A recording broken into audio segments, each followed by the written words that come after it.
Marangattupally station പരിധിയിലെ ആണ്ടൂർ അഞ്ചക്കുളം ക്ഷേത്രത്തിൽ മോഷണം നടന്ന സംഭവത്തിൽ പ്രതി പിടിയിലായി. പ്രതിയായ സുരേഷ് പനച്ചിപ്പാറ കൂത്താട്ടുകുളത്ത് നിന്നും പിടിയിലായതോടെയാണ് അഞ്ചക്കുളം ക്ഷേത്രത്തിലെ മോഷണ കേസും തെളിഞ്ഞത്. കഴിഞ്ഞ ജൂൺ 24-ാം തീയതി രാത്രി നടന്ന മോഷണത്തിലെ പ്രതിയെ മരങ്ങാട്ടുപള്ളി പോലീസിന്റെയും കൂത്താട്ടുകുളം പോലീസിന്റെയും കൂട്ടായ അന്വേഷണത്തിനൊടുവിൽ ജൂലൈ 1-ാം തീയതി കൂത്താട്ടുകുളത്ത് നിന്നുമാണ് പ്രതിയെ പിടികൂടിയത്. ക്ഷേത്രത്തിൽ നിന്നും മോഷ്ടിച്ച വസ്തുക്കൾ മുണ്ടക്കയത്തുള്ള ആക്രിക്കടയിൽ നിന്നും കണ്ടെടുത്തു.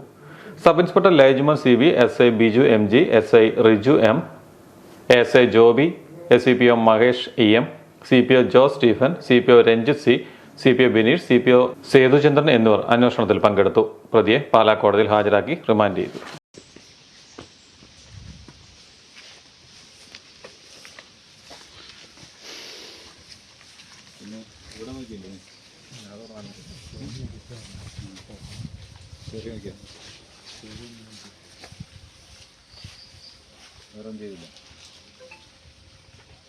താഴെ മറ്റേ തോട്ടില എഴുതിട്ടേക്കണെന്ന് പറഞ്ഞു.